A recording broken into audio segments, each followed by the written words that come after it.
My name is Rose, and this is Rose on All Sides for Ben Television. I'm speaking with Mr. Dele Farotimi. Sir, tell me, May 29th, what do you think is going to happen?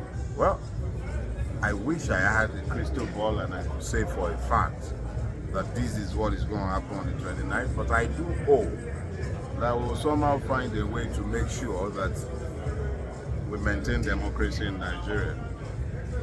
And the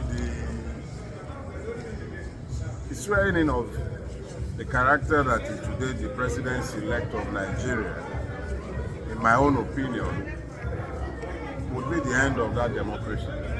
So I hope we'll find a way to avoid that. There might have been some glitches somewhere in this election. It's more than glitches. This is not about glitches. You cannot call what happened on the 25th of February. Those are not glitches. For an electoral umpire to announce arbitrary results, that is not a glitch. That is a fundamental undermining of democracy. So that is not a glitch. Okay, if you say that.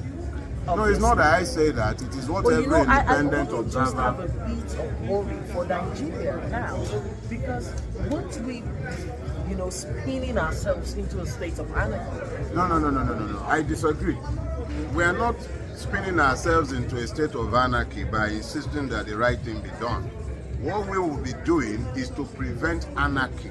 Okay. For a person who has not won an election, but who has purchased an electoral umpire, and who believes that he has purchased the court to the point where he can declare without any qualms that go to court, that's no longer about the persons responding to such provocation. It is actually the persons who are victims of that provocation who have the duty to insist that such provocation must not stand. So that is not spinning ourselves into anarchy. It is insisting that the right thing must be done. Okay, let's talk about this. The candidate of the LP, and if he's called to a round table, would he honor it?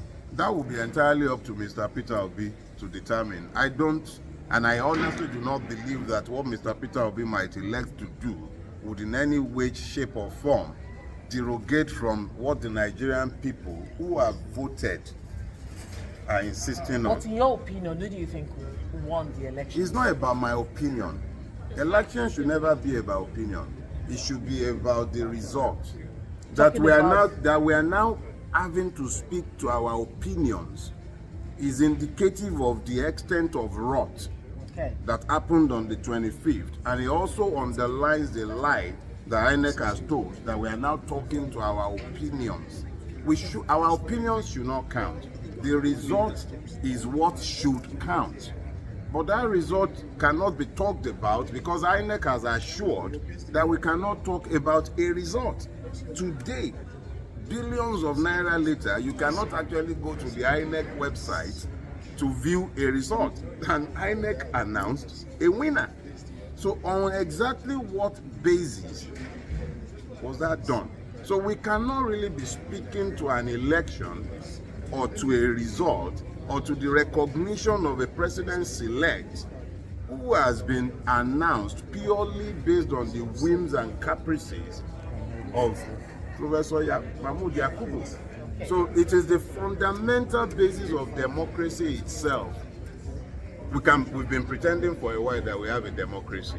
Yes. Now we have to interrogate the content of that democracy and determine if we indeed have a democracy or if we've been lying to ourselves. Democracy suggests that you have clearly enumerated laws. But would the solution be the calling for an interim government? Who has called for one? I haven't called for one. The supporters. Who? Like who? Like who? The supporters. Like online. who? That's no. Any fool can go online and call himself a supporter of Peter Obi. Okay. But Peter Obi himself has never at any point come out to advocate an interim government. Why would you win an election and then be asking for an interim government? Yeah, our contention is exactly which one? Who? If you say the One on Arise TV supporters, yesterday. anybody can go online and say I'm a supporter of Peter Obi and I want to behead Bola Ahmed Tinubu. Does that mean the Obedience want to behead Bola Ahmed Tinubu? That is true. I am saying that Bola Ahmed Tinubu is a crook. That is me saying so. I own that statement.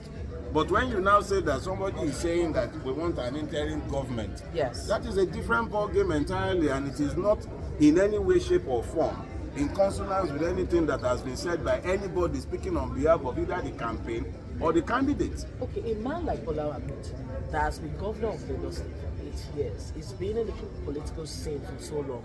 We can tell that this is actually his desire What desire? to be president of the country. I desire to be a little taller than I am. I wouldn't mind being your complexion and not quite as dark as I am. But the reality of my life is that I am as dark-skinned as I am, and I'm not quite as tall as I would want.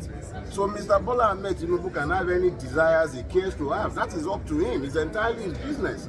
But as long as we pretend to have a democracy, it then means that he has a duty to go to the people, convince the people that he is qualified for the job, and then the people in their idiocy or wisdom will then elect.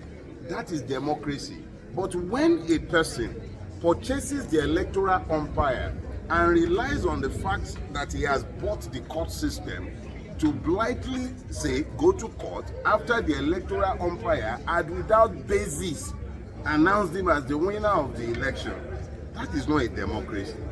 And anybody who is calling for an interim government is merely demanding a distraction from the fact, the reality that anyone who cares to check can see is that the man did not win an election. Those of us who are demanding that the right thing be done have not asked for anything that is illegal as well. Okay. So I don't believe we have a problem. I gotta go now, madam. Thank you very much. You're welcome. I really appreciate Thank you. it. Thank you, sir.